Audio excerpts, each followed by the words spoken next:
এখনই সাবস্ক্রাইব করুন, শেয়ার করুন, লাইক দিন এবং জানিয়ে দিন আপনার মতামত। খোদা নয়ন রূপ দেখবি সদা, কাজেমি করো সেই রাজা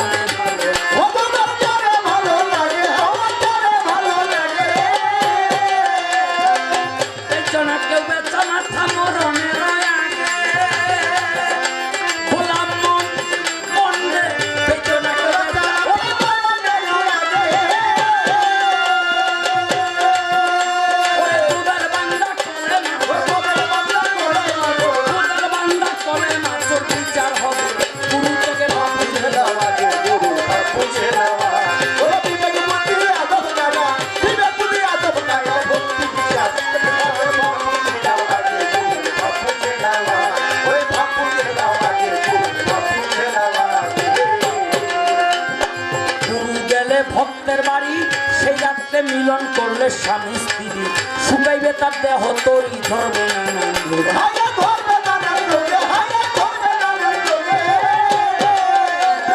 গুরু গেলে ভক্তের বাড়ি, সেই রাত্রে মিলন করলে স্বামী স্ত্রী, শুকাইবে তার দেহ তরি ধরবে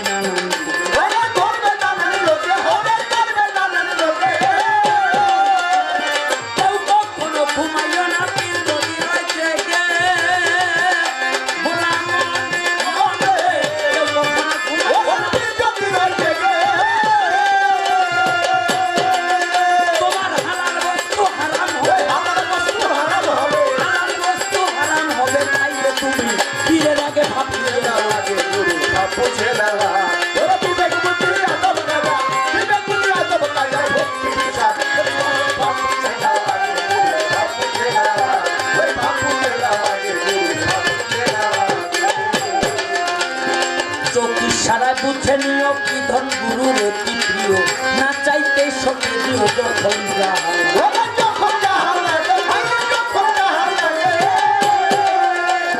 চোখের সারায় বুঝে নিও কি ধন গুরুর অতি প্রিয়, না চাইতে সঙ্গে দিও যখন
সাধন দেশে যাব কেমনে, যেথায় নাই জন্ম মরণ সেথায় যেতে চাই মনে, আমি সাধন দেশে যাব কেমনে।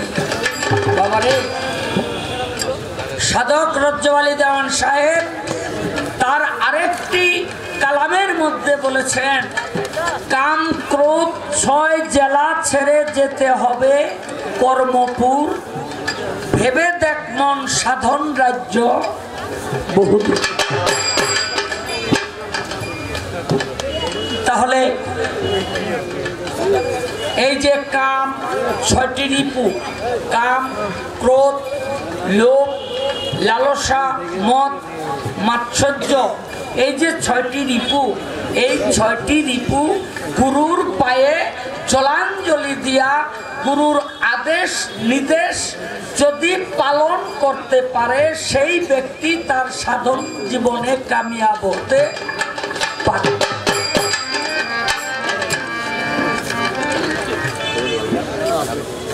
এখন তিনি আবার বলেছেন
অনেক সুন্দর আমার প্রশ্নের জবাব দিলেন, আমার কাছেও জিজ্ঞাসা করে গেলেন, আমি চেষ্টা করব তার জবাব দেওয়ার জন্য।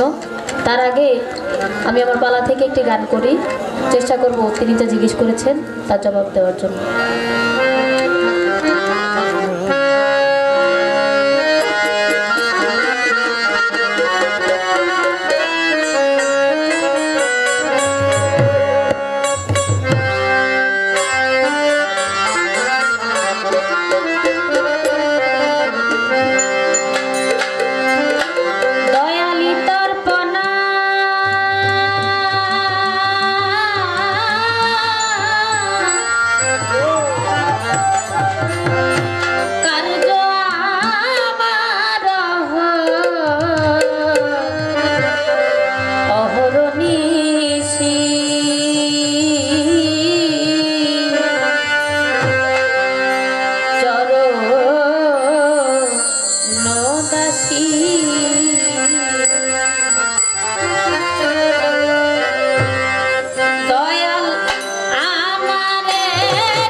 এমন একজন ভক্ত ছিল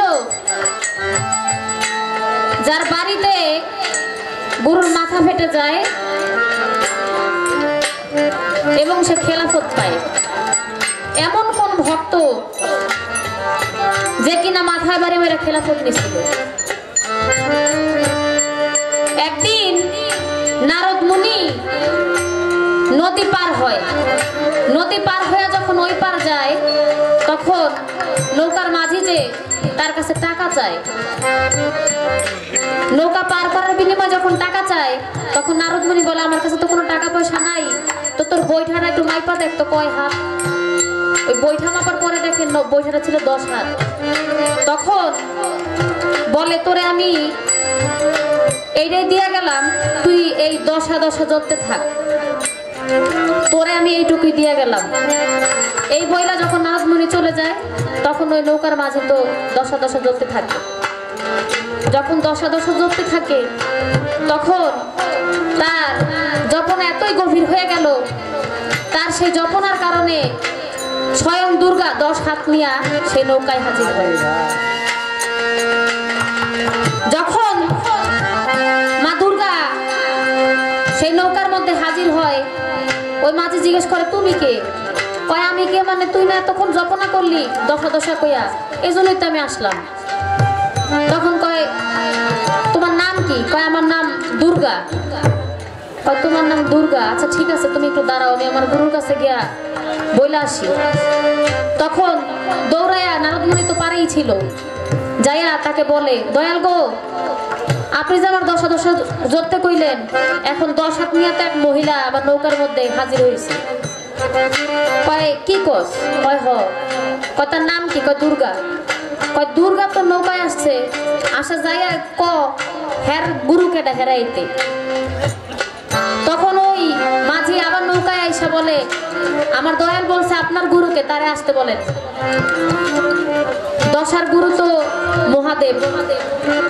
মহাদেবরে যখন দুর্গা স্মরণ করে তখন মহাদেব তো সেই নৌকার মধ্যে হাজির হয়, মাথায় জট নিয়ে, গলায় সাপ পেঁচানো।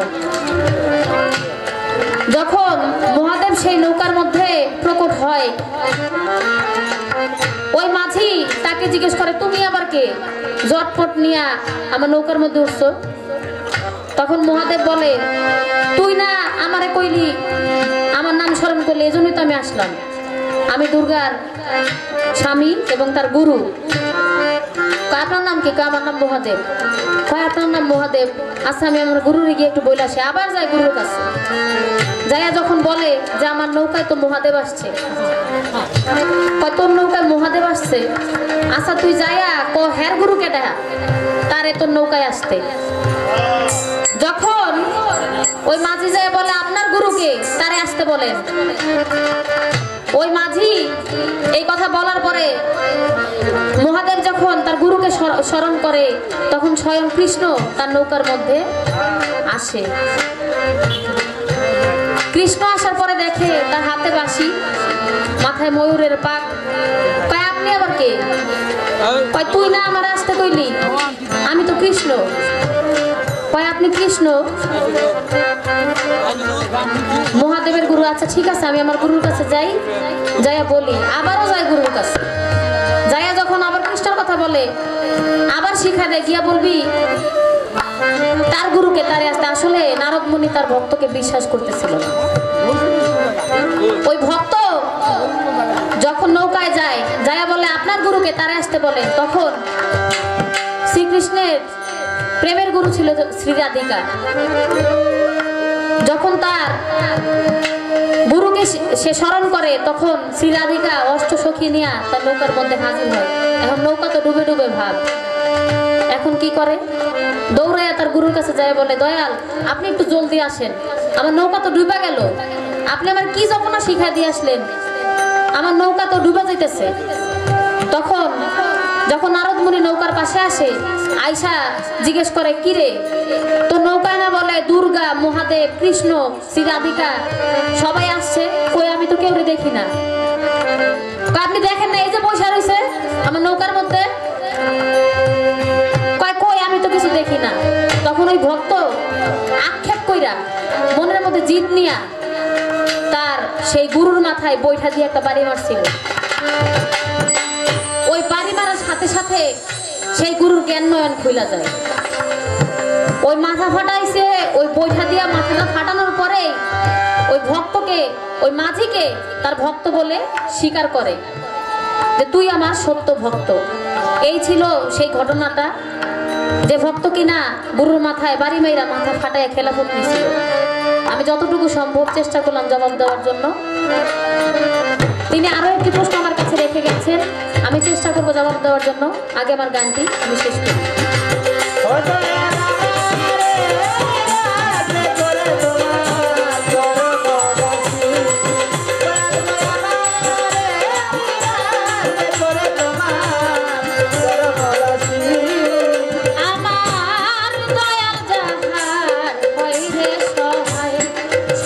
বলে তার কিসে